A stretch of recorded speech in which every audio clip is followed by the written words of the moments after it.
al estancamiento en cerca del 0%, con el grave riesgo de recesión para el año que entra. Entre estas están los persistentes recortes al gasto público, al grado de constituirse en un verdadero austericidio por la afectación de funciones sustantivas del gobierno a los servicios de salud, educación y seguridad pública. Además, otras acciones como la suspensión del aeropuerto de Texcoco, las controversias por los gasoductos, la suspensión de licitaciones y la bajísima inversión pública han generado desconfianza al grado de desplomar la inversión privada a niveles no vistos desde la recesión económica del 2009, congelando con ello a la economía e impactando los ingresos públicos. Los expertos económicos en situaciones como estas recomiendan adoptar medidas contracíclicas que alienten la economía, como bajar impuestos y consensar acuerdos de unidad para la productividad, la inversión y el empleo. Sin embargo, a contrapelo de lo afirmado por el Ejecutivo, de que solo se ajustarían los impuestos de acuerdo con la inflación, con el pretexto de la actualización, encontramos en algunos casos aumentos desproporcionados y la inclusión de nuevos contribuyentes al cambiar las reglas sobre los sujetos o supuestos para recaudar. En lugar de eficientar la recaudación para evitar la elusión y la evasión sobre la base de trabajos de inteligencia,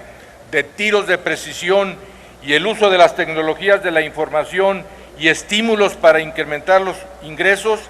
se recurre a la persecución,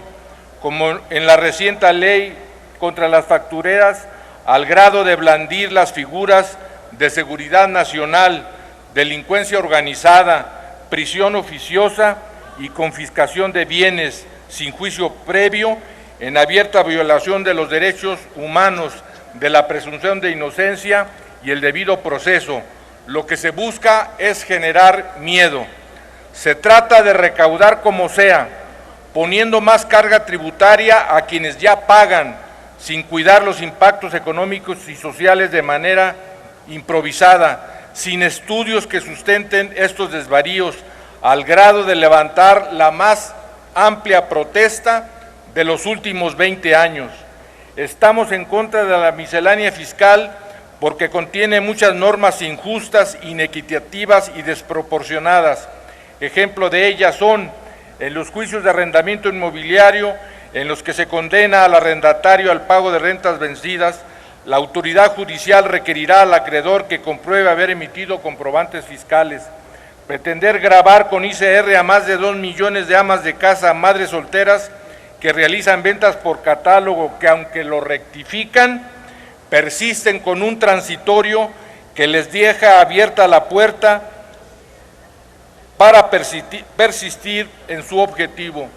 La obligación de reportar las planeaciones fiscales de los contribuyentes y violar el secreto profesional de contadores y administradores haciendo los soplones. Impuestos a plataformas digitales que son necesarias pero mal abordadas, sin los conocimientos técnicos que se requieren para llevar a cabo su cobro, y terminarán afectando las bolsas de las familias mexicanas, pagando por estos servicios más de lo que actualmente pagan. Con estas medidas, lejos de elevar la recaudación, nos llevará a deprimir aún más nuestro crecimiento y al colapso, quizás, de las finanzas públicas. Consideramos que esta miscelánea no es lo que requiere el país, es el simple reflejo del desastroso modelo de recaudación que se quiere imponer. Nos dirigimos al pueblo de México para que exija a la 4T que deje de complicar la vida al país, que no sigan complaciendo a su líder, que cumplan las ofertas de campaña, que no sigan haciendo oídos sordos, que escuchen la experiencia que aporta la sociedad. Desde nuestra posición seguiremos denunciando lo que este gobierno está haciendo mal, seguiremos defendiendo los derechos de las y los mexicanos, alzando la voz para que recompongan lo que están mal implementando. Entre los mayores desaciertos de la actual administración se encuentran el giro que ha impreso a la política energética, sin respetar el marco constitucional y regulatorio, están empeñados en derogar la última reforma energética para restaurar los monopolios estatales de Pemex y CFE con una visión ideológica estatista añeja y alejada de la realidad. No reconocen los graves problemas estructurales que tienen, enormes pasivos laborales, deudas de más de 2.5 billones de pesos, caída de las reservas probadas a poco más, apenas de 7,000 millones de barriles, 15 años consecutivos de producción petrolera a la baja. No se entiende por qué un nuevo rescate a los enésimos que llevamos, los 2 de Calderón, los 3 de Peña Nieto, ya los 2 que ha hecho el presidente López Obrador, utilizando fondos federales que no son suficientes para solucionar los problemas de flujo de efectivo y de producción que enfrenta, que solo terminan erosionando las cuentas federales y estatales y municipales. Que será este nuevo rescate un barril sin fondo, porque no se realiza al mismo tiempo una reestructuración interna de la empresa que requiere de la actualización de tecnologías en modelos de negocios, en contratos, en dirección general corporativa. Es moralmente inaceptable que los recortes que el gobierno llama ahorros, que han costado muertos, dengue, niños sin tratamiento para el cáncer, adultos sin medicinas, mujeres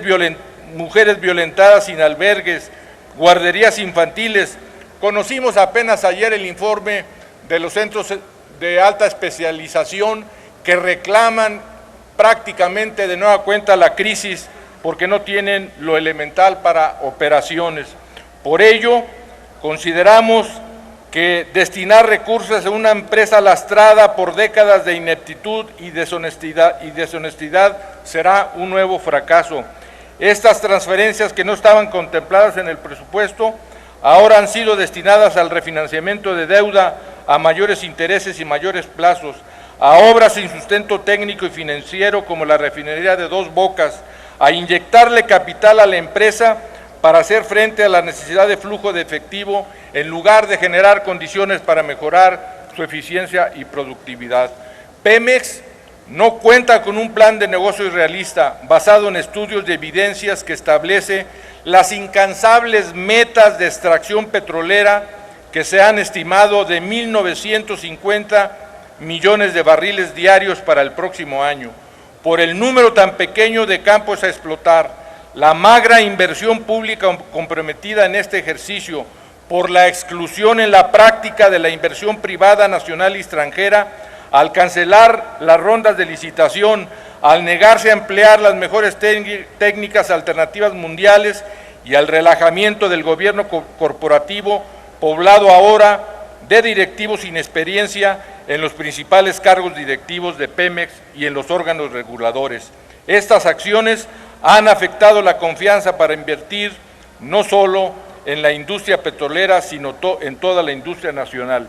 Esta estrategia, así como de la propuesta de bajar la forma fiscal a Pemex en detrimento de los ingresos públicos, no fortalece su capacidad para hacer cosas por sí mismo, no lo libera de la necesidad de refinanciarse como resultado de su productividad, simplemente transfiere las cargas al gobierno federal, sobre todo porque tanto la empresa como nuestro país tienen alternativas sanas para atraer inversión privada nacional y extranjera que atienda las necesidades de financiamiento sin someter a mayores tensiones a las finanzas públicas. Esta es la posición del Grupo Parlamentario del PRD. Gracias, Presidenta. Muchísimas gracias, diputado. Tiene